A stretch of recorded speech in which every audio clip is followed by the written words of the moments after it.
pledge allegiance to the flag of the United States of America and to the republic for which it stands, one nation, under God, indivisible, with liberty and justice for all. Andrew, roll call, please. Chapman. Here. Here. Fox. Here. Hines. Here. Patton. Here. Green. Here. Tyler. Here. You have a quorum. Thank you. We have some additions to the meeting tonight, August 10, 2022. Under number 11, new business. A, open up M88 to ORVs.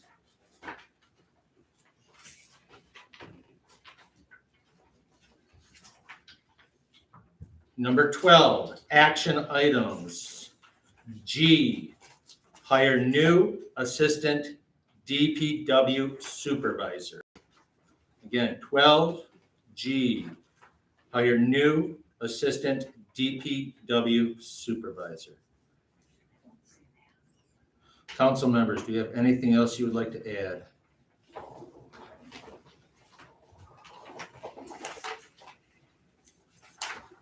I'd like to make a motion to approve tonight's meeting minutes, Wednesday, August 10, 2022.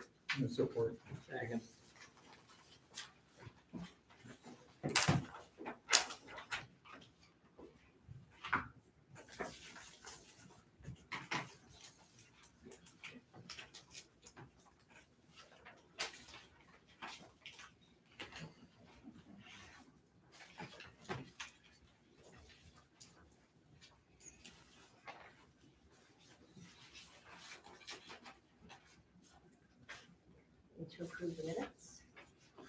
To approve the minutes. I'd like to make a motion to approve the minutes from July 13, 2022. I'll support. All in favor? Aye.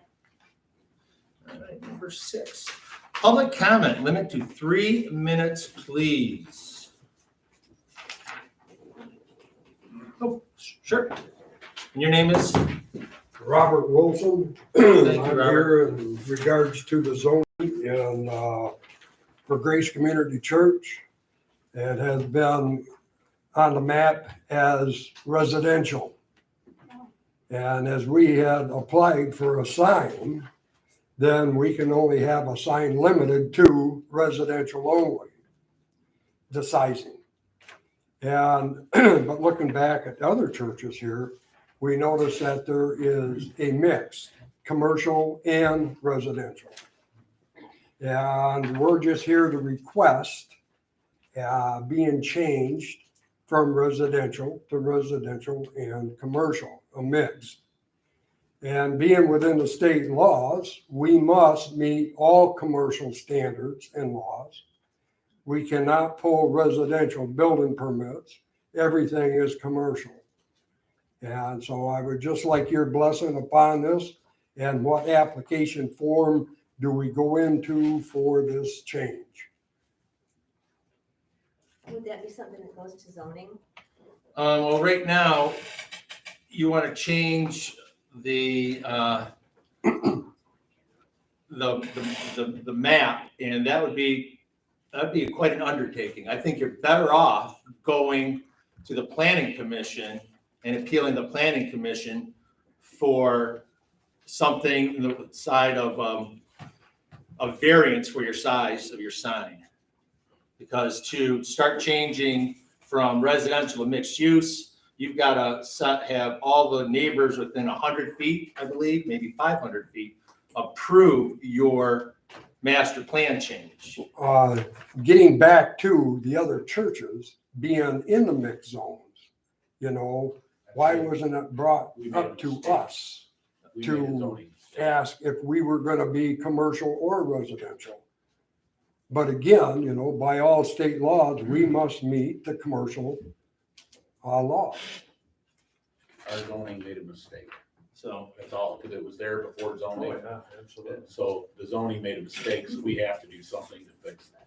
set up an appointment with Andrew, myself, and Scott, and we'll look into it. Okay, I think that'd be the best way to do it. I've already been put on the agenda for the planning meeting of Oh, next week. perfect. On the So start 18th. with that. But again, Yeah. you know, I would still like maybe a straw vote from you if this is interested, if it should be or shouldn't be. But this is, to me, it's just It's a mistake. It was. not quite correct here. Overlooked in the zoning. And We will figure out a way to work Okay. this out.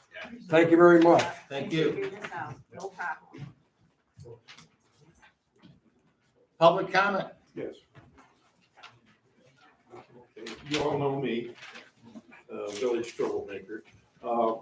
You have a chapter 10 noxious weed ordinance, and you get a double standard on that ordinance. The village requires that all residents have their yard with less than 8-inch weeds or grass. And in front of my property on the village right of way, there's noxious weeds, including wild carrot, grass that's gone to seed, which is a violation of state law, being it named as a noxious weed. It's been mowed one time by the village since 2009 when I bought the property. And that was 2 days after the council meeting when I suggested circulating a petition to disincorporate the village and remove its authority to have an ordinance. Hasn't been mowed since. It's over 3 to 4 feet tall now. And the state law, MCL 247.64, provides that it must be cut by the owner before it reaches the seed bearing stage and to prevent its regrowth. So it's in violation of state law by the village not mowing this grass and yet enforcing it on the residents. You're violating the 14th Amendment of the US Constitution, which I took an oath in 1969 to support and defend. And that's also a federal crime, 18 USC 242, deprivation of rights under ordinance, regulation, and so on. So what I'd like to see is the village repeal this ordinance in its entirety, or at the very least to amend it to remove that any grass or weeds in excess of 8 inches in height. I've talked to our various state legislators to try to get the state to repeal the Noxious Weed Act, which is, again, insane cancer that Michigan's had for 81 years now.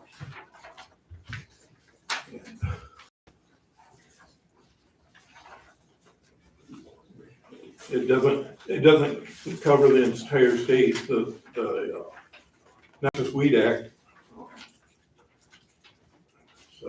MCL 247.72, requires the state and the county to cut all noxious weeds on their rights of way. Thank you.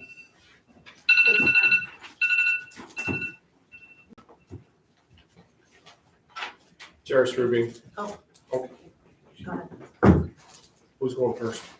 Okay. Go ahead. Hi, I'm Mark Eckhart, and your new business, you just added on the agenda about the, using M88 for the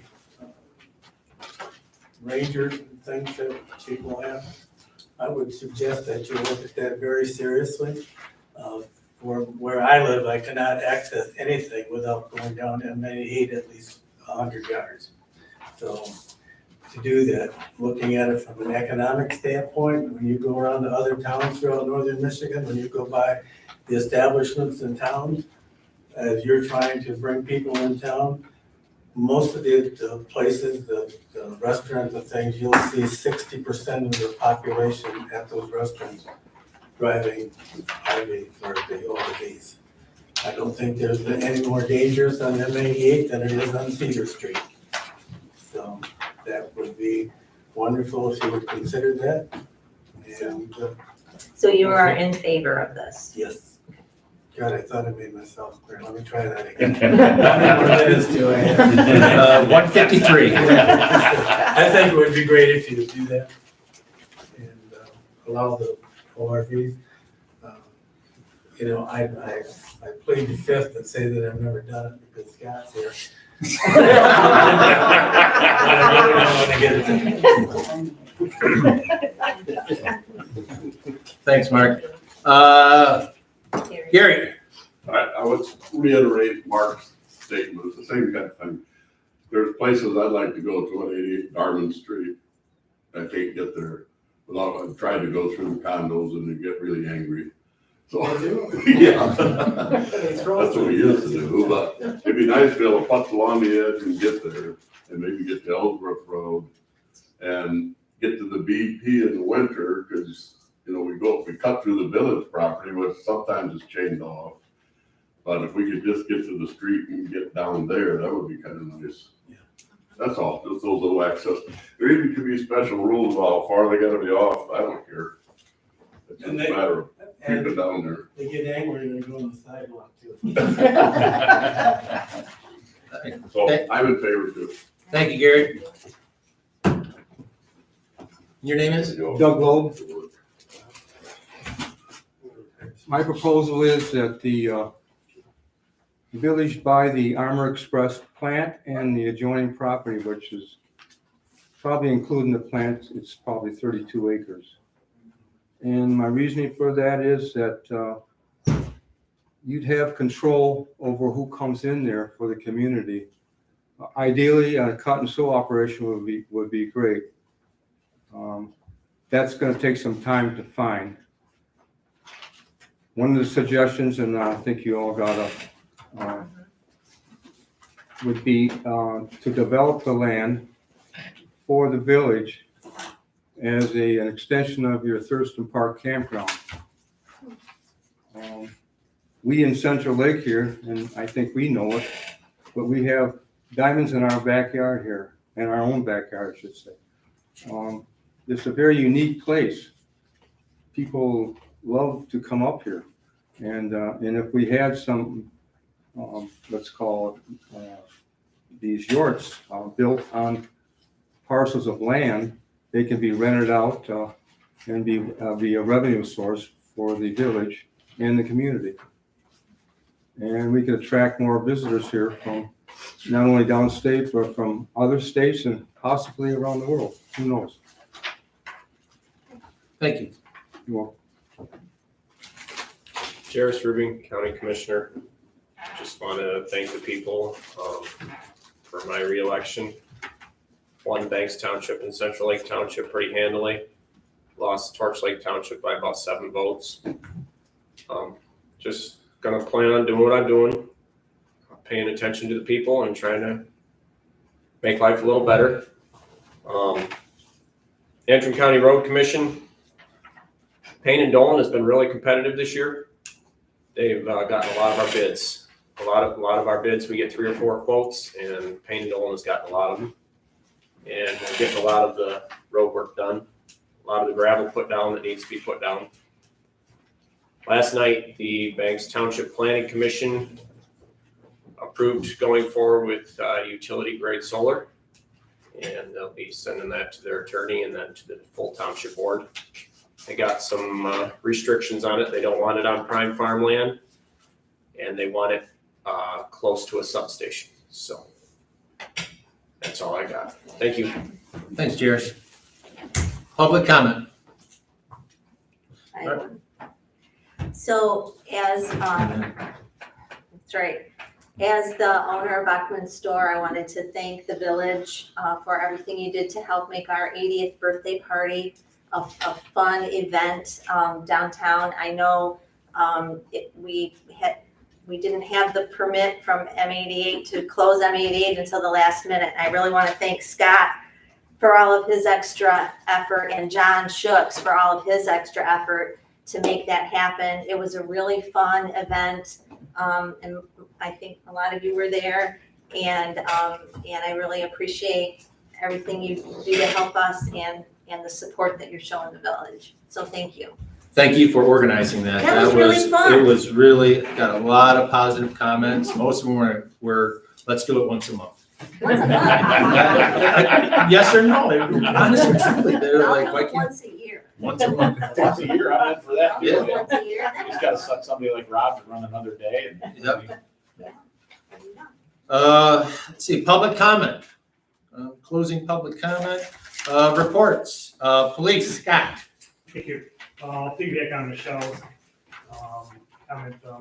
The block party, we'll call it, or whatever, birthday party, went really well. I didn't have any problems whatsoever. A lot of good comments. People thought we should do it annually, which I thought was kind of cool. It was actually a really good time as far as falling after the 4th of July, before school and stuff like that. So, I mean, I had a lot of people say, oh, we didn't know about it. So, and they just happened to be just in town and it kind of drew them to that. So, went really well. Hopefully you got a chance to look at the report. It kind of spells everything out.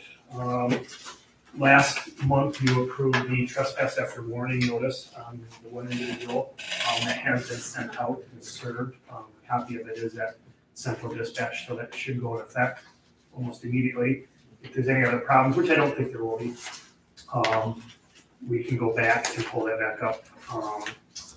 We did have some other problems after that with the campground and a bunch of campers, and I see that's on your agenda too.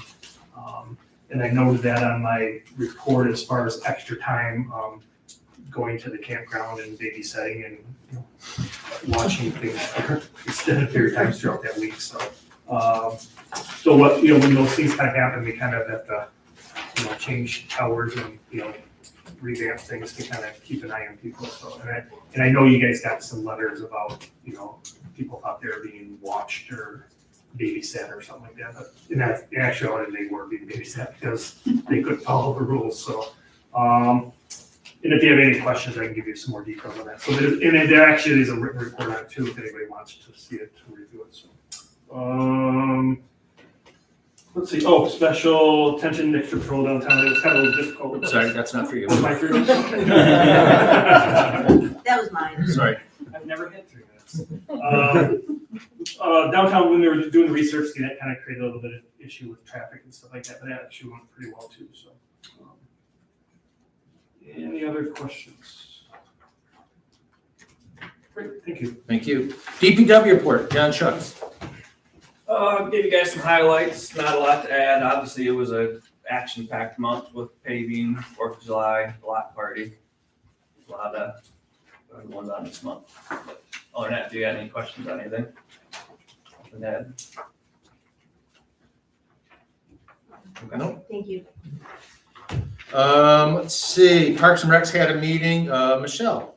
Okay, so in your minutes of the meeting here, it's not the personal committee, it's the Parks and Recreation Committee. So if we could edit that, that would be good.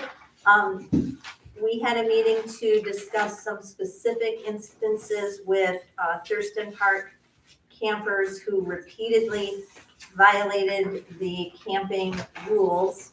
And after listening to testimony and reading the police reports and talking with the campground managers, we would recommend that the campers involved be not allowed to camp at Thurston Park Campground next year, that the reservations be canceled for next year, and that the village send a letter explaining why and inviting them to make reservations for the following year, providing they can follow the rules so that all of the people at the campground can enjoy their stay in our beautiful park. So that was that meeting.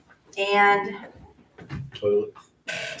we are also recommending that the toilets be replaced in the campers' bathrooms. They are old and not suitable for today's needs. Same thing with the sinks in the campground bathrooms. I think they all need to be upgraded to something more suitable for this century. What else? Was there anything else? I'm happy now. Okay. Yeah, that was Sharon Ron's request to the old bathrooms. Yes, yes, Especially to replace the right. toilets in the rooms. So to be updated, you have the information on what it is you're looking for. Toilets, Yeah, toilets and sinks. 2 of them. Yeah, I don't have, I yeah, don't have, type, what are they? they're That's all. commercial We're metal grade. in there now. Oh, are they? The metal ones, yeah. I've never been in.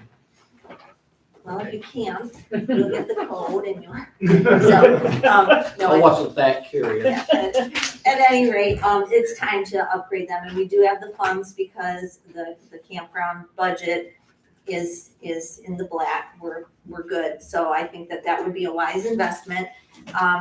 We're also recommending that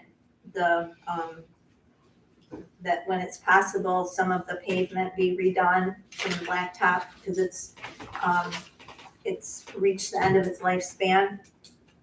And then the other thing is I'm asking the group to approve updated rules for the campground. And this is a document that we've been working on since last year at this time. And this document was developed with the input of the campground managers at that time and the campground managers this year and previous campground managers. And it provides more specific information and also explains what's allowed and what's not allowed. It appears that we're having, like everywhere in the state, that our campground is having more challenges with people that are disrespectful toward other campers, toward the campground managers, disrespectful toward the facilities, and are discourteous. And so helping people do the right thing is part of the impetus behind these updated rules. And I know you saw these last year, and I never followed through to have them officially adopted.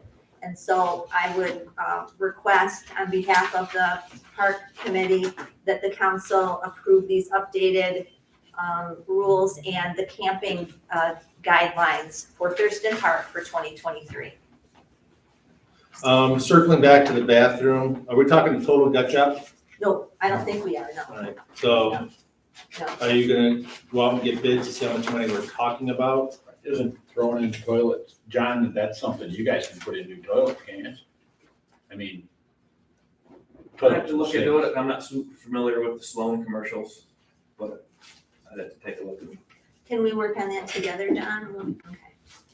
I don't know if it's, because them ones, I believe the old steel ones are wall mounted, Yes. so I'd have to just see what it would take to switch over to newer style. But that's something that can be worked on after the camping season's over. Right, Yeah. Now.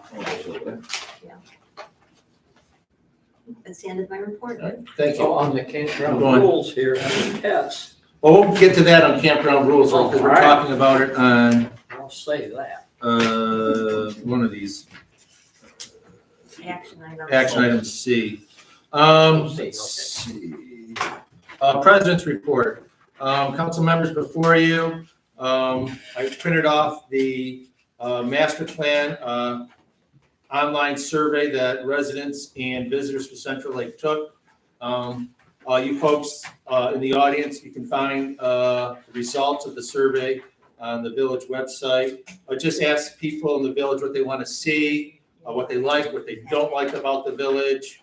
And it just gives you a pretty in-depth analysis of what people would like to see and where the village should be going in the future. So that will be on the agenda for next month. So, yep, it looks like this, folks. Yeah, It's very interesting. Yep, how many respondents were there? 120, Andrew? 120. How many did they expect, or did they have a target for how many they wanted to? They were, 5%. pardon me? 5% of the population they thought would have been outstanding, so we got about 20, That's good. or just under 20, about 18 or 17. 18% of all the people. So, And where did you publish that? it's on the village website In the paper and the Facebook page. and Facebook page. No, the survey, when did you ask people? to- It was open for April through July 4th. We had, and then they were also at the farmer's market sometime in late May, explaining There to was people. nothing public online or anything about it. It was on the village website, because you could click right on it and it tossed you right into the survey. And on Facebook, it was on Facebook also, and there were people at the farmer's Okay, market so if you doing. looked down the minutes, you wouldn't find it, you would find it under the other, Correct. okay. Let's see, correspondence. We have one correspondence here. This letter pertains to what the issue is about. There are people at the meeting tonight wanting to rescind the ordinance. Feel free to read it. Let's see. I understand there has been some talk by village residents trying to rescind the noxious weed ordinance pertaining to tall grass on properties within the village. There are several factors that I need to be considered as to why this is an important ordinance and one that needs to be upheld and enforced. Overgrown yards give the impression that the property is abandoned and therefore will attract vandalism. Tall grass and weeds become an eyesore and erode property values. Grass and weeds, when left to grow too tall, become a harboring place for rodents and other vermin. Rainwater collects in this type of environment and creates a breeding ground for fleas, ticks, and mosquitoes. Nearby neighbors who abide by the ordinance are the ones that suffer. Therefore, I am hoping the village will do all it can to enforce this ordinance at its fullest extent. Susan Lincoln. Let's see. Number 9, approval of the bills of $62,195.25. I'll make that motion. We're spending money in. Thank you, Andrew. Roll call. What was that you supporting? Chad, Yes. Drake, Yes. Fox, Yes, Hines. Yes. Pat, Yes. Green, Yes, Tyler. Thank you. No old business, new business. Ralph, open up M88 to ORV. Mr. Eckert made a great presentation for me. I really don't need to do much. What it boils down to is that any more ORV traffic is a mode of transportation. Lots of people use them almost as a car. I know we use ours a lot. A lot of communities now are seeing an increased revenue to the businesses because an ORV can get in and out of town. Central Lake is great, other than the way 88 lays. It's hard to get north to south. It's impossible to get to the gas station if you don't know to cut through the village property behind the gas station. And sometimes that's gated off because I don't know why it's gated, but sometimes it is. Now, to do that, it's not just us doing it, but right now in our ordinance, it says that ORVs can't be on the state road. So to open it up, first of all, that would have to be rescinded to make us an ORV friendly community to apply to the state. And we've got to go through there's a whole bunch of hoops we have to jump through. And if you'll agree to allowing us to have ORVs in the village, I hope you would agree to let Andrew have a little of Andrew's time to have him help me through all the paperwork, because it is significant. But it would be really good for a lot of the people that live on 88. I cut through the Pelican to get into my garage. I mean, it's kind of silly, but I have to go through the Pelican driveway with my Ranger to get into my garage on 88, because you can't go 100 feet down 88. Now, Scott probably has seen me, but that's what I'm supposed to do. And ORVs now are a whole different thing than they were when it was a Honda 3-wheeler. They're Rangers with air conditioning and heat. You know, I mean, they're a real mode of transportation. We get people from our community to Ellsworth to East Jordan. East Jordan just opened up 32, which is a lot busier than M88 in Central Lake. And they said it's a great success. They're showing a lot more people at the restaurants and stuff now because they can get from one side of town to the other. So with the traffic that's on 32 compared to here, I don't think that, and they're having good luck with it. So I speak highly for Bachman's. A person on an ORV could come to Bachman's and park in the restaurants there. You know, it's the whole town. Getting to the gas station is absolutely impossible. Getting north of Central Lake, if you don't know how to get around the back way, somebody on an ORV can't get into town. You know, so I would appreciate your consideration And all it would be right now for us would be to move forward to get the ordinance, just the wording, all the stuff in there is about safety. And that's great to have in the ordinance. The only part of the ordinance that I would like to see removed are the part about the state highway. And I don't like the State Street intersection part of it personally. If Scott and other people feel it's a real safety issue, I'm gonna disagree, but I'll bow to that wisdom. But I really think opening 88 opens up the gas station, it opens up Bachman's, it opens up a lot of places to business and people actually getting through town. Can't go to Darman Street, I don't know RV right now. Can't go to Mark Eckert's house, I don't know RV right now. There's a lot of places that there's just no access, so. So We the got state questions? law on a state highway, as long as the local municipality approves it, you can ride on a state highway. There's a lot more to it than that. If we would approve pursuing that, we'd have to take it out of our village ordinances first. And that would demonstrate that we are an ORV friendly community, which is the only ones they want to talk to are ORV friendly. Government, there's government. Then we have to actually go through a lot of hoops. We'll have to talk to the township and the county, police department, Scott, and tell everybody what we're planning to do. Give them an opportunity, the DNR, give everybody an opportunity to say, no, Central Lake shouldn't do this because whatever. And you actually apply, and then if you jump through all the hoops correctly and dot all the I's, which is why I asked for Andrew's help, then you apply to the DOT and hopefully they would allow you to have ORVs. So they give the final. They give the final. We can say whatever we want and do whatever we want. It doesn't change anything unless they agree. Is 32 a state route? I'm sorry? 32 is a state route. Yes, sir. So they can't approve it. They can approve it, yeah. And East Jordan, I called over and talked to the Tom Cannon, who's with the city, and he said it's just been great. He said we've had no issues, and he recommended it highly. In fact, he said he would have came tonight, except he had a different meeting he had to go to in Traverse City, and he was all for it. He said it just helps everybody. Scott, what's your thoughts?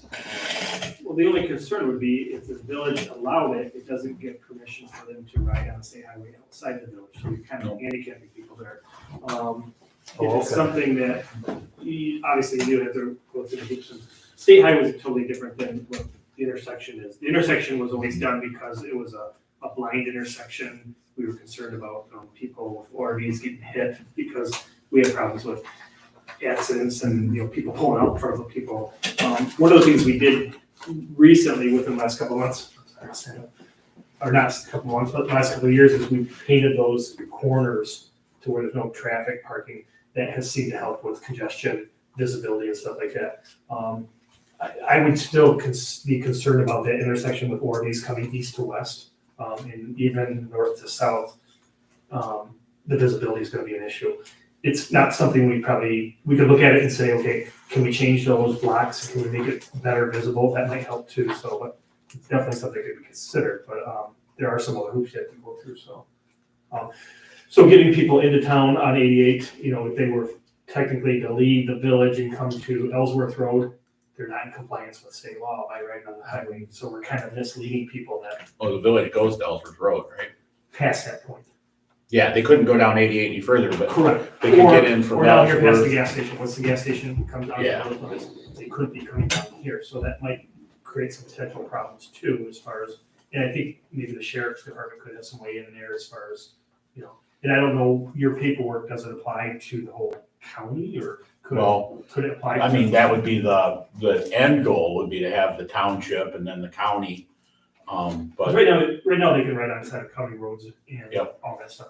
Yep. Trying to get MDOT to approve, I mean, we had the problem with even the birthday party, just trying to jump through the hoops and, we were within hours of getting the event started without even a permit, so it's a little challenging. oh yeah, there's a lot to it. It's not. So, and I would agree, coming down 88, probably not much more problem as far as I'm concerned, as far as law enforcement, safety and stuff like that. The main intersection, I'd be more concerned about that, other than how do we make it safer? We don't have a traffic light there, we don't have a lot of things that would help out. And the chance of ever getting a traffic light there probably slim to none, so. And that's a difficult intersection for cars. I mean, it's just a bad, no matter what, for pedestrians. And I'm always battling people that are parking there, delivery people, it's really hard, and Bill would attest to that, just people that seem to think they park. And once the intersection is blocked on any one of those four corners, it becomes a truly a hazardous situation, so. And even if you were on a four-wheeler and you were 100% right, you would be 100% dead if somebody, clipped you, ran you over, something like that. There's not a lot of protection on those, so that's why I'm a little bit more concerned about them versus a regular traffic too, so. But that's all something that could be. And I mean, it's a Stuff's way down. motorcycle, I mean, they're legal there and they can't see any better than you can off a four-wheeler. And a Ranger's actually higher than a lot of cars, as far as visibility, the height helps you with all those corners, so. Yeah, like I said. I mean, I agree that that's a bad corner. I'm not discounting that at all, Scott. I don't think it's any But when worse. we actually, Well, that's on the action item, so let's stay focused on the open up M88 for ORVs. I think it's a great idea. And then next month we'll put it on an action item. For now, you can pursue it. And then when you come back with more information, we can put it as an action item, vote on it and approve it. and you might have a better understanding from MDOT as far as how long a process that is or how. It'll easy it is. probably take close to a year. Honestly, that's, Probably should. but we have to, for it even to start, the village would have to rescind that part in the ordinance to make it an ordinance-friendly community. I think your part you're referring to is the ordinance says they have to follow or comply with all state laws. No, it says you can't be on the state highway. Our Because that's part ordinance. of state law. Well, Being on it's 88 written in our ordinance. Yeah, but being on 88 is not really an ordinance, it's more of a state law, so. Yeah, it is state law, but it's our ordinance also, it's kind of saying the same law again, and we need that out to be ORV friendly as a community. We have to have that out of our ordinance. But at this before- point, I don't know how you get that out of the ordinance. So what we'll do is Ralph's gonna look into it. We'll vote on an action item. If it does indeed go through to open up M88 to ORV traffic, then we'll call Brian Graham, the village attorney, and see how one does rescind an ordinance. Does that sound like a So plan? we don't need to rescind the ordinance. Or We amend. just Amend the All ordinance. right, amend. I mean, most of the stuff is all safety, it's all based on safety. I mean, not saying that 88, should have been. And I would just, real quick, I would reiterate what Rob just said. Brian would tell you how to do it so you don't put the cart before the horse. Right. Because obviously you guys can't say as a village. you Well, yeah, I know would that- call Brian. He tells me to call him all the time before I do So anything. Brian would be, how do you do it? You put one in front of the other or do you do, Either way, we'll Well, call him there's, Brian. there's no sense, we need, for me to go on any further, we would have to amend the ordinance. I'm not saying we can Yeah. amend the ordinance tonight, but if you guys say we are willing to amend the ordinance after we have Brian Graham, write look at it, it, yeah, definitely. then I'll go forward, but I'm not gonna beat my head on a wall if I haven't got through the first step. You know what I mean? Because the ordinance has to be, where I can't turn in any paperwork because we're not ORV friendly for that. All right. State law still supersedes, even if if our ordinance isn't there, we still can't write them on there until state. maybe it's a letter of understanding saying that we would be in favor of it if it were possible. They want it, that was the first thing I went through with getting it approved, and the same things happen in other towns. The DOT and everybody wants it out of the ordinance to make it an ORV. They actually, it was suggested at the beginning where it says like, Rob, I went over that with you. Do you have that highlighted so we can? Right here? It basically, yeah, it says, Yep. the village of Central Lake ordains, and it goes on to describe the village ordinance. He said that if we could have something like the village of Central Lake being an ORV friendly community ordains that. And just saying that right away on the first page, he said it's everything. And it sounds trivial, like everything in government always is, but they said if you come off as ATU is friendly to ORVs, it goes a lot better. So he said if it said the village of Central Lake as a village friendly, as a ORV friendly community ordains that. So, but in there, he said we have to get off the state road out of our ordinance, or it will never go any further. What I think Brian could use, the word usage and not put you in a traffic somewhere down the road. So. Right. And we'll call Tom Cannon from East Jordan and see what theirs says. And, I actually have that. oh, perfect. Then we'll pursue that with Brian Graham and show him East Jordan, or I'm sure he'll look at it and we'll move on from there. Kip had a question. I'm sorry, go Kip. You have a lot of issues with the ORVs, motorcycles, whatever, in town that you need the ordinance, I mean, the total ordinance to cover, like, stopping them, you know, like. The ordinance allows them to be there. So Right. you can't get rid of the ordinance. Oh, okay. But there's certain things that they can and can't do. They obviously can't run on sidewalks. They can't run on private property. They can't go through the main intersection. And they have to also abide by all state and county law. So, you know, they have to wear a helmet. They have to use turn signals. They should be wearing or having headlights and taillights that are, I mean, all those things apply and they have to be there in order to work effectively and to be safe. So by saying, I think what you're asking is to get rid of the ordinance system. Well, I mean, We need them because Okay. it holds people, just like cars. I mean, you have to follow the rules or you still should follow the rules. It's just allowing you to do one other thing that we can't do now, so. Thank you. Number 12, action items. Approve Payne and Dolan quote to repave State Street from the bridge west to Green Street for $62,910. Sorry, I missed it, like, that should be east. Yeah, east, thank you. We had two bids. Reith and Riley came in at $83,320, and Payne and Dolan came in at $62,910. Questions? Now, is that something that they can do yet this year? We're hoping. They also are going to do the village parking lot of the new building too. And they're also gonna do Rushton Road. That's, thank you, yeah, Ruston Road. Payne and Dolan's doing Ruston Road? Yeah, and if you read in the Payne and Dolan, it's to be coincided with the Rushton Road. Okay. So when they do. Oh, okay, Rushton right Road, there. they'll- Conjunction with the Antrim Ruston Road project.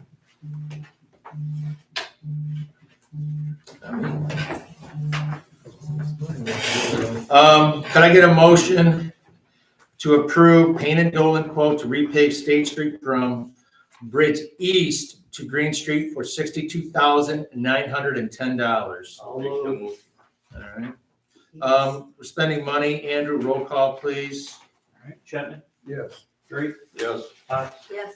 Hines? Yep. Penn? Yes. Ring? Yes. Tyler? Thank you all. Action item B, approve clerk treasurer to open a Alden State Bank for improved interest. This was brought up last month and Ralph had suggested that we let Alden State Bank see what they can do for improved interest. Andrew, enlighten us on what you found out. So they said that they can give us around 1.1% interest, so not quite as great, but okay. Better than what it is at 0.15 or whatever it was, so 10% better than that. Or 10 times better than that. The only thing is then that money isn't liquid for 30 days. So if we had a big expense coming up, we'd have to know beforehand, we take it out of the CD, but it shouldn't be a problem if we put like half the money in there. We don't ever go that low in our fund balance between all the funds, so. I think it's a great idea. I Yep. like that motion. It's a good idea and it supports the local business and it keeps money in town and shows that we support local businesses as a village council and the downtown development too. So it's very important. I'll make that motion. I'll second the motion. All in favor of the approval of the treasurer clerk to open a CD at Alden State Bank for improved interest, say aye. Aye. Nay. Thank you all. C, adopt updated campground rules. Michelle. Okay, what was your question, Mike? It was on the second page, pets. Item 2, no more than 2 pets per site. Item 3, any unit with more than 2 dogs will be charged $25 per night per dog. Well, in the number two, you said no more than 2 pets. Well, how can you have more than 2 pets in item number 3? So, You assume a Just pet's a because dog? Last year, people showed up with a puppy mill, and are we gonna cancel their reservation because they had 6 pets? right, so they bring, so they bring more than 2, and are we gonna cancel their reservation? No, we'll charge them for using For the, extra. for extra, because it's tight quarters down there Mhm. when the campground's full. And if you got a bunch of large dogs, I mean, 2 is plenty, but if they choose to ignore that and bring an extra one, then they'll need to be charged. Have we ever charged anybody? No, because we haven't adopted these yet. So This year, I last- don't think we've had problems though. Last year, we had a couple people that brought tons of puppies. Fine. And so that was an impetus behind adding that, because they were there for a week and a half and we told them you can't have more than 2 dogs. But then, there's no repercussion to them. So this kind of puts a little repercussion so they won't do it again in the We future. got some, Yeah, because if we keep telling them, no, don't do that, but then can't do anything, right. Uh-huh, that way then they have a. uh-huh. I'll make a motion to adopt the upgraded camping rules. All in favor? Aye. Thank you, Lon. Michelle, you're up again. For what? Band campers, Jenny Hernandez for 1 year. Okay, so as I mentioned in my report, we had ongoing issues with campers on particular sites during the entire week of their stay. Law enforcement, Scott had to spend time at the cost of, the village incurred extra cost to keep these campers under control. They were disrespectful and abusive verbally. They gave the managers a horrible week. And so after much deliberation, the Parks and Recreation Committee recommends that they not be allowed to camp in Thurston Park for the 2023 season. And we would develop a letter with law enforcement to that effect, explaining why they're reserved, because they've already reserved for next year, explaining why their reservations are canceled, and also outlining that if they try to reserve under assumed names or reserve with somebody else or something, that they are not allowed on the campground property until the camping season of 2024. That is our recommendation. All right. If this helps sway anybody's vote, my wife was the manager down there for 2 years. And the second family there, the Hernandez family, she had trouble with those people also, both seasons. And probably the week that they was there each year, the bathrooms was probably in the worst shape of any week during the camping season. So she surmised that it was probably some of their people camping with them. So, And to elaborate, there were uncontrolled teenagers that were using horrible language over and over again, refusing to turn down music with racist content and foul language, ruining the week of other campers that were just there to have a quiet and peaceful time. One of the campers on the site used some sort of a gun, airsoft gun or whatever, but it provoked a lot of the other campers and concerned them to the point that they were leaving messages on the clerk's machine in the middle of the night about this. So it was very disruptive to the law-abiding campers, and I think we should not put up with it. No. So, I'd like to make a motion to ban campers Jennings and Hernandez for 1 year. I'll support. All in favor to ban campers Jennings and Hernandez for 1 year, say aye. Aye. Motion carries. E, rescind ordinance that prohibits ORV from M88 and Old State Road. Ralph? I've stated how I felt, and I do respect Scott's opinion. I really want him on 88. I'm willing to compromise anything to get that, because I think that's for the businesses, that's what we do.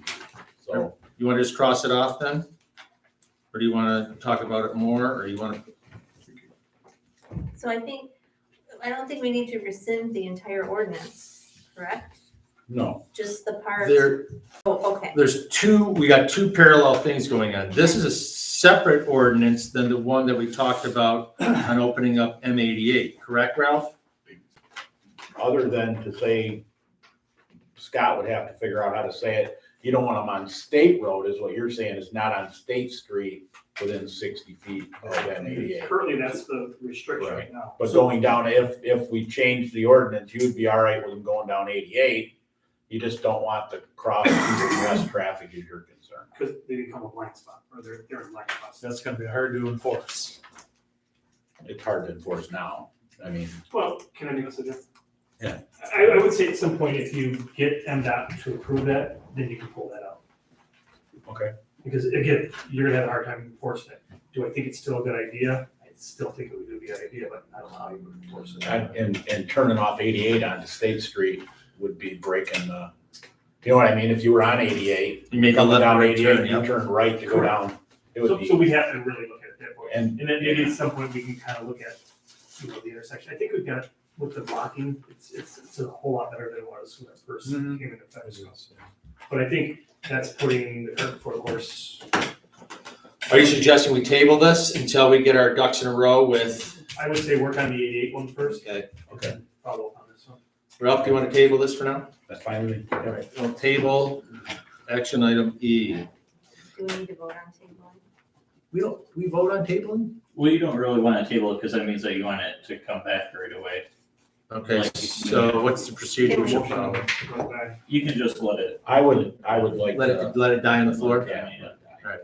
So somebody still has to, No, okay. yeah, There's no discussion. unless you make a motion to something, then you just let it go. F, approve police chief Barrett to work a total of 259 hours, 79 hours of prep, and 180 hours contact hours at the school, with the school reimbursing the village $10,000 for time worked. So I got a call from Monique Dean, the interim superintendent, and Scott, interject at any time here. August 4th. I'll just wait till you're done and I can. Okay, then you can clear everything up that I did wrong here. Monique Dean approached Scott, or Scott approached Monique Dean about a public safety program that would incorporate the aspects of fire safety, police, EMS, EMT, conservation officers. The class would be held 1 to 2 p.m. Scott's already in the village, or already at the school, oftentimes throughout the day. Let's see. If in case there is an emergency and Scott has to be pulled out of class during that time, the school said they could provide a sub very easily, and they are aware that he is on call, so that if something were to happen, they would, the class would definitely be covered. Scott, take it away. So the school has, like trade programs, they have building trades, they have some other things. This year, they wanted to take on some other responsibilities. One is a teacher, like a shadowing project. One, Meadowbrook is gonna do some things for students that wanna learn how to do healthcare stuff. And they approached me about doing a public safety class. It's under the career techs education part. So they had asked me if I'd be willing to do that. So my question was, I said yes, but it would have to go through the village board. So there's two ways they could have done it. They could have done it to pay the village for my time, for me to be there 1 hour a day, or I could have done it as a contractor on my own, but to me, it really doesn't matter. The thing I'm concerned or really excited about is it gives a good positive influence to the students as far as law enforcement. It's a good PR tool. And it kind of, in case there's, anybody interested in career path for law enforcement, it's a good introduction part of it. So it would involve 1 day or 1 hour a day, pretty much for the whole school year, so. I think it's great. When Jeff told me about it yesterday, I'm like, wow, that's wonderful. Yeah, that's really good. Couple of, I think Emmett County has one, and they were telling me about maybe just a small handful of, villages, towns, or whatever that actually do this, school districts and stuff like that, so it's not that popular, but it's starting to get popular. I mean, it's like a welding program or automotive program or stuff like that, it's just another avenue. And I think they just kind of threw it out there just to see if there'd be interest, and I think there's like 6 to 10 people already interested, so. Do they anticipate doing this every year, or is this a one-time shot? Well, I think they would kind of get some feedback, and, you know, if they had a great turnout for either this program or some other, they'd say yes or no, or increase it or decrease it or something like that. So, I mean, you know, if you had 10 people that wanted to do it, and at the end of the year, only 2 people were still there, and it kind of just lost interest, or it didn't work, or it wasn't feasible, then I'm sure they would evaluate it every year, so. And are other, 'cause it's public safety, so would paramedics be involved as well, or? Well, I got a chance really quickly to look at, and my concern was, I'm not a teacher, you know, I taught there for 8 years, but by all means, not a teacher by all means. You know, my concern was, you know, the curriculum, but that's already taken care of. So they gave me a copy of what the curriculum they would like to see, you know, used, and I kind of looked at it, and, you know, certain things are like, there'll be a section on first aid, and, you know, that's where I would say, okay, I know paramedics, and I know people on the ambulance, and we bring them in and do lessons on that, or, you know, just a lot of different things. So it wouldn't be just me, it would be reaching out to other people as far as even the courts, or even, you know, public service. I mean, there could be I think there's a lesson on community service or something like that, so maybe the class could be utilized at Thurston Park or something like that. So we could actually use things around the village that would help out and get these kids plugged into the community a little bit more, so. And they're interested in a career in public service of some sort? You know, and one of the things would be, you know, I thought about it, you know, bringing the class to a village meeting and seeing how government works and how, you know, things actually are, you know, behind the scenes and stuff like that, so. But there's a huge curriculum as far as what can be done and what they suggest and stuff like that, so. Will they have you assigned to a teacher of record then, like a certified teacher? Or are you like certified for the I year? think now with the CTE program, as long as you have a bachelor's degree, you can, I don't know how that, what the actual title is, but that allows you to be in the school to teach, and it's kind of like, and I think that's why they look at going into agreement with the village. Yeah. It makes it a lot easier as far as the paperwork and the requirements and stuff like that, so. But yeah, there is a teacher, I think, that oversees it, and I think it's the new principal, but I'm not sure. It could be the counselor, but yeah, I would imagine somebody should be kind of overseeing it, making sure it's being ran correctly. The school already has a business program or a business class of some type, Mhm. and that is not a certified teacher there. It wasn't required to be. Right. Because it was just part-time, just, I don't know how many days a week it is.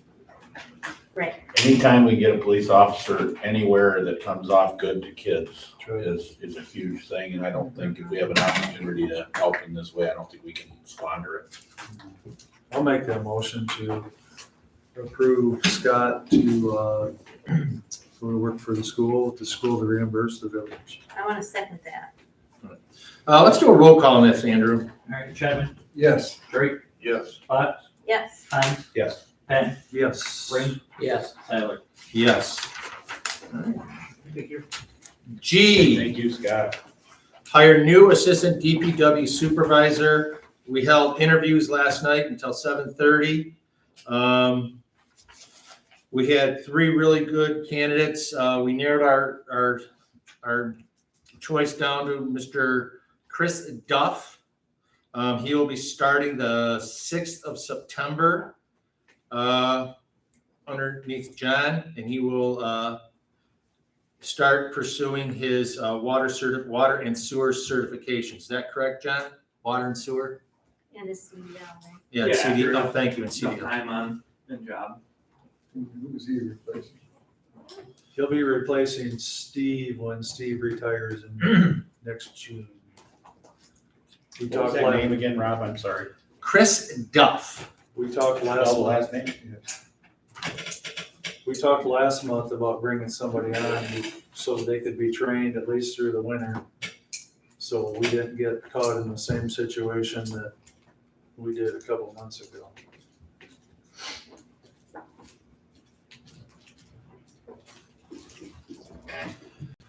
Questions? John, you was happy with the decision? I'd like to make a motion to hire the new assistant DPW supervisor, Chris Duff. Assistant. Assistant DPW supervisor. Sorry, John. You're out. Pushing you out on it. Chris Duff. Can I get a second, please? I'll support it. All in favor? Aye. Motion carries. Thank you. 13, public comment. Yes.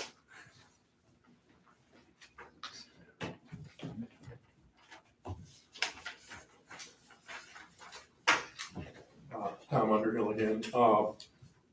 The council received some misinformation from one of the trustees that I sued Bel Air when I was a resident of Bel Air a number of times. The number was actually 1. It was to get rid of a firearm and air gun discharge ordinance. At the time, you could shoot a crossbow or any kind of bow with any kind of a head on it into a target that it wouldn't penetrate through, and yet you couldn't shoot an air gun such as this. My child, 6-year-old child, a grandchild, could shoot this in the village and could be fined $500 as a municipal civil infraction. You couldn't defend your property from rodents attacking your electrical wiring and burning down your house or your outbuildings. And you could shoot an armed intruder and probably be dismissed as self-defense, but the village could still file misdemeanor charges for discharging the weapon in the village limits. That during the trial, this was amended to allow you to discharge in defense of your home against an intruder, human intruder. But it still remained that you could not shoot a red squirrel or chipmunk that's chewing into your electrical wiring. And at the time, a pellet gun was classified by the state of Michigan as a firearm. They've since amended it. Now you can get a permit from the village police chief. You apply for this permit, do a background check, pay a fee, of course, and you can shoot a rodent that's actually in the process of damaging your property with a BB gun, or you can shoot a skunk at any time. And everybody knows if you shoot a skunk with a BB gun, you're gonna have an odor in your yard, and the skunk's gonna go away. So, the case was dismissed without prejudice at a cost of about $1,000 out of my pants pocket. And I couldn't pursue it any further. I couldn't afford to. But there was one suit against the village, and that was the 2007 and 8 case in circuit court.